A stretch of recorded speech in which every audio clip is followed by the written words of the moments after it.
All right, folks, I'm going to go over some of the finer points of the Santee rig. If you watch my channel, watch any of the fishing, you've seen me fish with this rig hundreds and hundreds of times. It is basically a hook on one end and about a third of the way up the leader line, a float. The float is designed to suspend the bait off the bottom, and about 2/3 down the leader is a sinker. So basically, the sinker on here will sink to the bottom, and this will float up off the bottom, and it suspends your bait up there where a fish can easily take it. There are a lot of variables to this rig from what you're seeing right here, and we're going to go over them. I'm going to give you some feedback on what I've learned over the years of doing it, and some do's and don'ts of what works and what doesn't work with this rig. First variable is the hook size. Again, hooks, you use a hook that suits the size bait. You're using a bait as big as my hand, you want to use a big hook like this one so that you've got plenty of hook exposure. If you are using a little bitty bait, well, you're gonna need to downsize your hook. These are some hooks I got on Temu, and you can go with hooks that are literally this small. I use circle hooks. I'll show you why here in a second. There's a very small version of that hook. If you're using a little bitty piece of bait, maybe a little piece of shrimp, you want something small like that. Circle hook is a hook that the point is perpendicular to the shaft of the hook.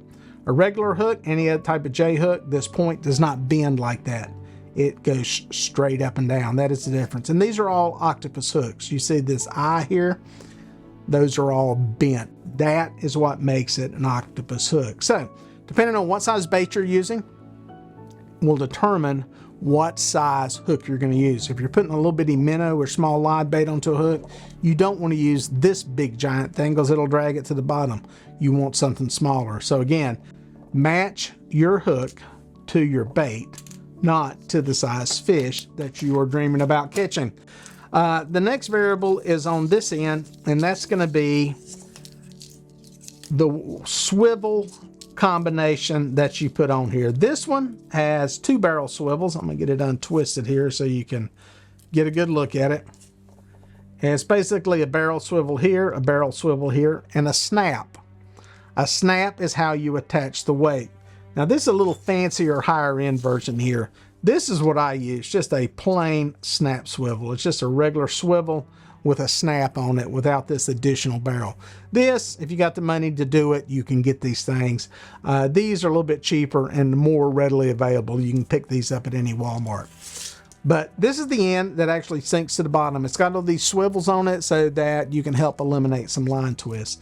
The reason for the snap is so that you can attach some type of drifting weight. This rig was originally designed for fishing Santee Cooper, going across the stumps and logs and blowdowns that were there, and people would get snagged up on it using a traditional sinker. The dream is here, you put one of these drifting weights on there, and there's a lot of different ones. I'll show you a few of them. This one is flexible. It's a snake weight. Some people call it a worm weight. And this thing is designed to go up and over stuff as it comes in contact with it on the bottom. Now, there's different ones. I got a few of them here that I've used over the years, some stuff I've tried out. One of them here called a drifting stick. I think they still make these things, I'm not sure, but there's a lot of people make them. These have some rattles inside of them. Again, a connection here on the end to where you could actually snap it onto here. Another thing you can use if you don't have the fancier weights is one of these, a pencil weight. I've used these pencil weights before, and they're pretty effective when you don't have some of these drifting weights around. I think they maybe work better on harder bottoms. That's kind of been my experience with it. But again, that is to pin this end of the rig to the bottom so that this float will float up and suspend the bait. Now, some of you asking, you're talking about something moving. What if I'm bank fishing off a pier? You can absolutely use this. I'll be honest with you guys, this is the rig I use probably 90% of the time when I'm fishing. What I do in that situation, use a weight. You can still use the flexible weight.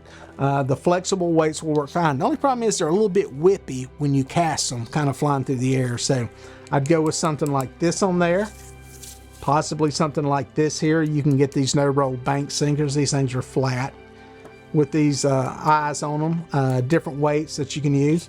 Or you could even use a cannonball or a bank sinker. Any of those will work. I think that's probably a little bit better when you're bank fishing. That's the reason I like having the snap on here. Because if I swap out and go from drifting to actually setting up somewhere, all I got to do is change the weight. One thing I say not to do is on this rig, your main line would tie into that swivel right there. Your main line will come off. A lot of people will use one of these inline slides, one of these sinker slides as it's called. What happens is your sinker attaches to this thing, and it's designed, because it's open here, the line goes through there, comes out on the other side. It's designed to slide up and down your line. The problem there is, if you're anchored up or if you're fishing off the bank, you have to keep constant tension on your line, or if you get some slack in it, this thing can float up. It wouldn't have the sinker on there. Let me take that off so it doesn't create an illusion there, but this could actually float up, and depending on how deep it is, it could be laying on top of the water. So I say use the snap swivel all the time. Eliminate the sinker slide so your rig doesn't come floating to the top of the water.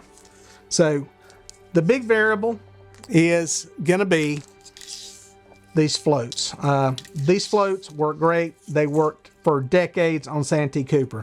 Nothing but styrofoam. They come in different sizes. The one I use are a little bit smaller. They're about 2.5 inches. They're cheap, anywhere from 25 to 35 cents for these things.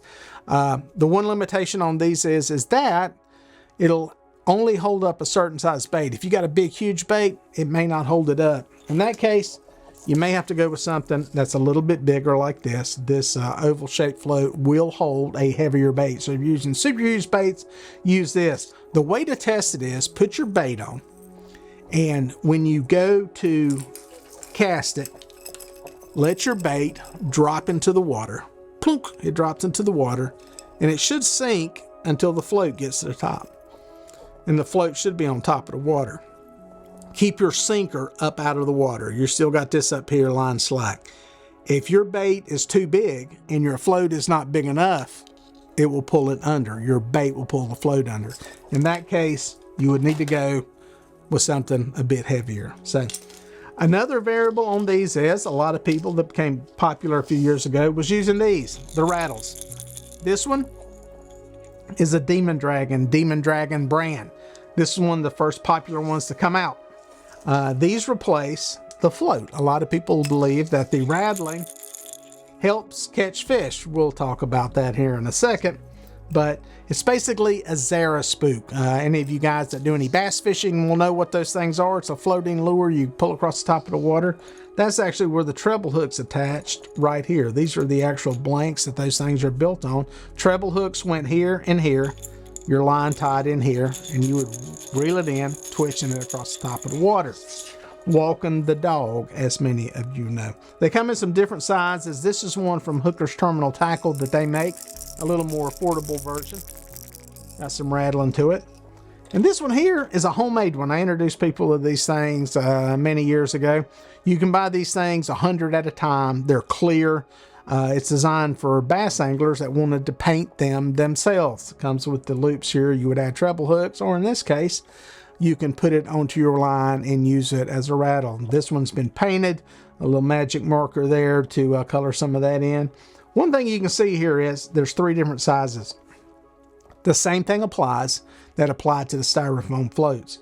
This one here will not suspend nowhere near as much weight or as big a bait as one of these. So you need to be careful to make sure that they are suspending the baits that you are using.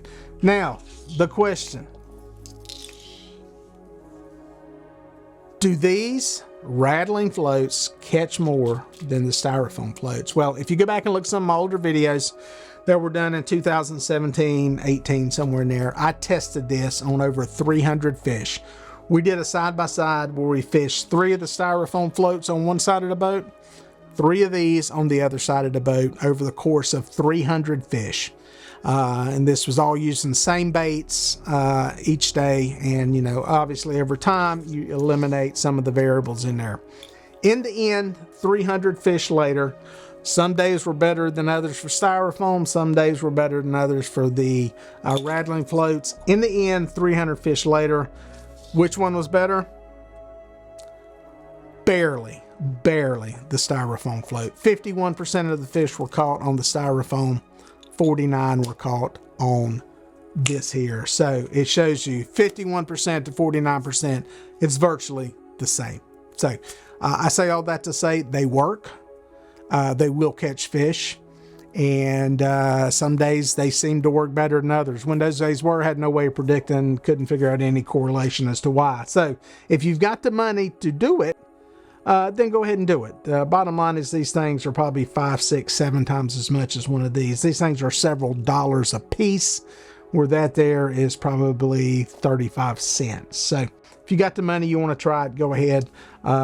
My suggestion is, if you're hard pressed for money, don't think you have to have these to go catch catfish, because they will work.